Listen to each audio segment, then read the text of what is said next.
ATM শামসুজ্জামানের পুরো নাম আবু তাহের মোহাম্মদ শামসুজ্জামান। তার বেড়ে ওঠা তথা শৈশব কৈশোর কেটেছে পুরান ঢাকার দেবেন্দ্রনাথ দাসলেন এলাকায়। তিনি পড়াশোনা করেছেন ঢাকার পগজ স্কুল, কলেজিয়েট স্কুল ও রাজশাহীর লোকনাথ হাই স্কুলে। Mymensingh city collegiate high school থেকে ম্যাট্রিকুলেশন পাশ করার পর এটিএম জগন্নাথ কলেজ থেকে উচ্চতর শিক্ষা লাভ করেন। এটিএম শামসুজ্জামানের জন্ম ১৯৪১ সালের ১০ সেপ্টেম্বর নোয়াখালীর দৌলতপুরে নানার বাড়িতে। তবে তার গ্রামের বাড়ি লক্ষ্মীপুরের ভোলাকোটের বড়বাড়ি। পরিবারের কোনো সূত্র ছিল না বিনোদন দুনিয়ায়। কিন্তু এটিএম শামসুজ্জামান নিজের ভবিষ্যতে এই জগতে ভেবেছেন। সেই লক্ষ্যে ১৯৬১ সালে পরিচালক উদয়ন চৌধুরীর বিষকন্যা চলচ্চিত্রের সরকারি পরিচালক হিসেবে কাজ শুরু করেন। এরপর তিনি খান আতাউর রহমান, কাজী জহির, সুভাষ দত্তের মতো বিখ্যাত পরিচালকদের সরকারি হিসেবে কাজ করেছেন। চিত্রনাট্যকার ও কাহিনীকার হিসেবেও সফল এটিএম শামসুজ্জামান। তার চিত্রনাট্যের প্রথম সিনেমা হচ্ছে জলছবি। পরবর্তী সময়ে তিনি শতাধিক সিনেমার চিত্রনাট্য লিখেছেন। এটিএম শামসুজ্জামানের অভিনয় জীবন শুরু হয়েছিল কৌতুক অভিনেতা হিসেবে। সে সময় তিনি বেশ কয়েকটি সিনেমায় কৌতুকাভিনেতার ভূমিকায় অভিনয় করেছেন। এই চরিত্রে তার অভিনীত সিনেমাগুলোর মধ্যে রয়েছে জলছবি, জাদুর বাঁশি, রামের সুমতি, ম্যাডাম ফুলি, চুরিওয়ালা ইত্যাদি। কৌতুক চরিত্রে তিনি সে সময় দারুণ জনপ্রিয়তা অর্জন করেছিলেন। এরপর নিজের অবস্থান আরও বেশি পোক্ত করেন খল অভিনেতা হিসেবে। খল চরিত্রে এটিএম শামসুজ্জামানের অভিষেক হয় ১৯৭৪ সালে চলচ্চিত্র পরিচালক আমজাদ হোসেনের নয়নমণি সিনেমার মাধ্যমে।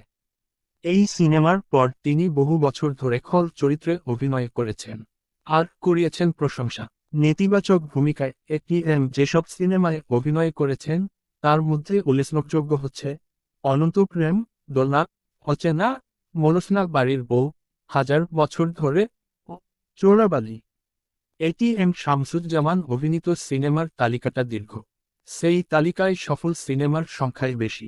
তার মধ্যে রয়েছে বড় বউ, ওরা ১১ জন, লাঠিয়াল, নয়নমণি, অশিক্ষিত, সূর্য দীঘল বাড়ি, ছুটির ঘণ্টা, লাল কাজল, দাইকে, রাজলক্ষ্মী শ্রীকান্ত, স্বপ্নের নায়ক, শ্বশুরবাড়ি জিন্দাবাদ, আমার স্বপ্ন তুমি, দাদিমা, ডাক্তার বাড়ি, চাঁদের মতো বউ, গেরিলা, লাল টিপ, হাসু আমার হাসু, সময়ে কথা বলে, বংশধর, পরিবর্তন, তালাক, বউ কথা কও, ষড়যন্ত্র, মৎস্যকুমারী, মোনা পাগলা, মায়ের আঁচল, রামের সুমতি, ফুলেশ্বরী, ইন্সপেক্টর, শুভরাত্রি, সাথী, প্রেমিক, অস্বীকার, পাগলি, দুলারি, ইনসাফ, শিরি ফরহাদ, তালুকদার, উসিলা, চাপাডাঙ্গার বউ, তওবা, ওগো বিদেশিনী, পরিণীতা, সদ্রম্ন, ফুলের মালা, প্রেমবিরহ, মর্যাদা, ঢাকা -৮৬, দাইকে, দোলনা, ঘৃণা, অচেনা, পদ্মা মেঘনা যমুনা, অজান্তে,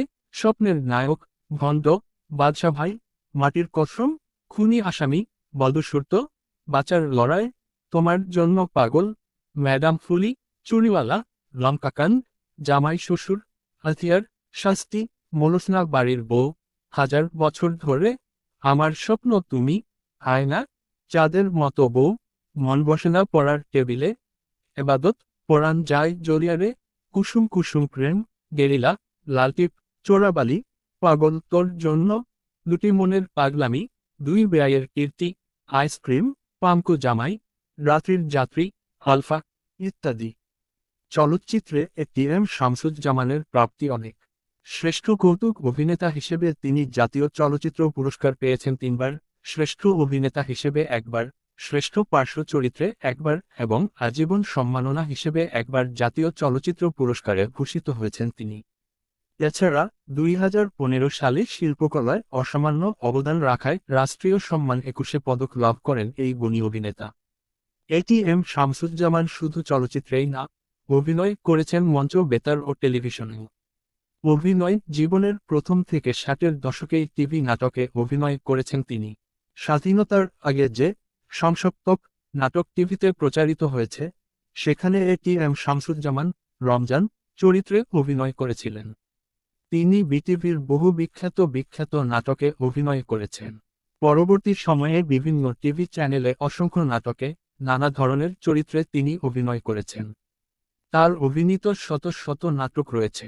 এর মধ্যে উল্লেখযোগ্য হচ্ছে রঙের মানুষ, ভবের হাটক, শিলবাড়ি, ঘর কুটুম, বউচুরি, নোয়াশাল, শতবর্ষের দাদাজান, সেরা কিপ্টুস, নাপিত, গরুচোর, মুরব্বি জামাই, আমার বউ বেশি বুঝে, পিতাপুত্র, সিন্দুকনামা, ওস্তাদজি, আক্কেল আলীর নির্বাচন, ইলু ইলু, সদবোধ, এই যে দুনিয়া, তরিক আলী হাদারি, ইত্যাদি।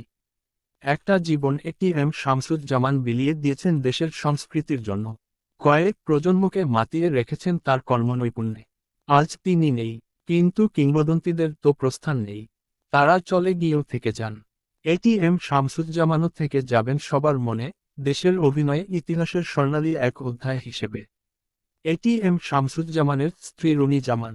এই দম্পতির 3 ছেলে ও 3 মেয়ে রয়েছে। 2012 সালের 13 মার্চ এটিএম শামসুজ্জামানের ছোট ছেলে এটিএম খলিকুজ্জামান কুশল নিজ বড় ভাই এটিএম কামালুজ্জামান কবিরকে ছুরিকাঘাতে হত্যা করেন। হত্যাকাণ্ডের পর এটিএম শামসুজ্জামান নিজেই ছেলে কুশলের বিরুদ্ধে মামলা করেন।